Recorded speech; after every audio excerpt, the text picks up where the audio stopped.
সিপাহীজলা জেলা প্রশাসনের উদ্যোগে 2 দিনব্যাপী মিশন সংকল্প নিয়ে জেলার 38 জন উচ্চাকাঙ্ক্ষী কন্যা শিশুদের নিয়ে এক্সপোজার ভিজিট কর্মসূচি শুরু হয়। সিপাহীজলা জেলার বাল্যবিবাহ রোধে এই ধরনের কর্মসূচির শুভ সূচনা করেন জেলাশাসক ড সিদ্ধার্থ শিব যশোয়াল। এছাড়া উপস্থিত ছিলেন জেলা পরিষদের সভাধিপতি সুপ্রিয়া দাস দত্ত, জেলার এডুকেশন স্ট্যান্ডিং কমিটির সভাপতি সীমা ভৌমিক, সোনামুড়ার ডিসিএম পূর্বা সিনহা, ড তনুশ্রী দেববর্মা, প্রফেসর অঞ্জনা ভট্টাচার্য, জেলার সমাজকল্যাণ দপ্তরের আধিকারিক উত্তম কুমার দাসসহ অন্যান্যরা। বাল্যবিবাহ মুক্ত করার লক্ষ্যে সিপাহীজলা জেলা প্রশাসনের উদ্যোগে 2 দিনব্যাপী এই কর্মসূচি। প্রথমে জেলার 7টি ব্লকের 38 জন ছেলেমেয়েকে জেলাশাসক অফিসের বিভিন্ন দফতরের আধিকারিকদের রুমগুলি ঘুরিয়ে দেখান ধ্রুবজ্যোতি দেববর্মার ডিসিএম। এই দুদিনের কর্মসূচিতে জেলার বিভিন্ন ডাক্তার থেকে শুরু করে আইনজীবীসহ বিভিন্ন স্তরের মহিলা আধিকারিকেরা তাদের জীবনের অভিজ্ঞতা তুলে ধরেন উচ্চাকাঙ্ক্ষী ছেলেমেয়েদের সামনে। জেলাশাসক সমস্ত উচ্চাকাঙ্ক্ষী ছেলেমেয়েদের কাছ থেকে জানতে চেয়েছেন আগামী দিনে কী হতে চায় সমাজে।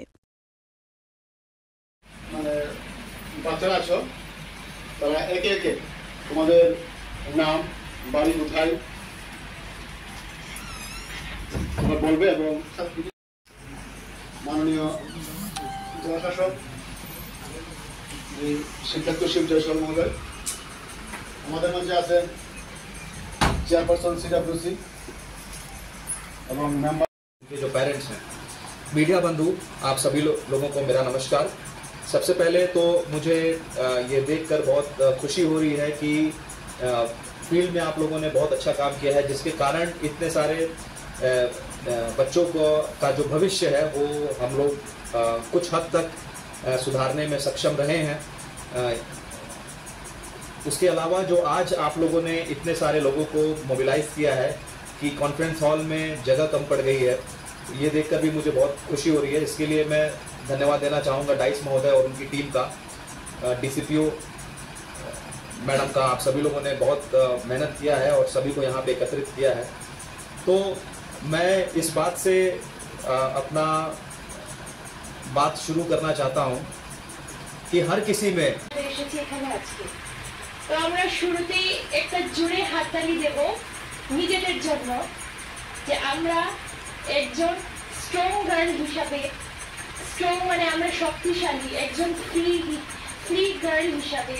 ফ্রি মানে আমরা কি, আমরা স্বাধীন, আমরা ইন্ডিপেন্ডেন্ট এখানে এসেছি। তো আমরা সবাই নিজেদের জন্য একটা জোরে হাততালি দেব শুরুতেই। তো আমি একটা ছোট্ট প্রেজেন্টেশন বানিয়েছি।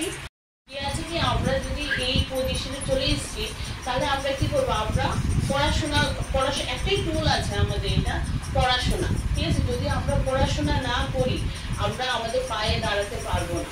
যদি পায়ে না দাঁড়াতে পারলে কি হবে, আমরা ফিউচার অ্যাসপেক্টে আছে আমাদের যে আমরা ইন্ডিপেন্ডেন্ট নিজে ডিসিশন আমরা নিজে নিতে পারতাম না। না পড়লে কি হয়তো আমরা অনেক আলাদা পার্সন থেকে সাপ্রেস হয়ে যাব। সাপ্রেস হয়ে গিয়ে কি হবে, আমরা ইন্ডিপেন্ডেন্সে না থাকাতে টাকা পয়সা নাই, আমরা মানে কনফিডেন্স থাকে না, বা নিজেদের যে চয়েস থাকে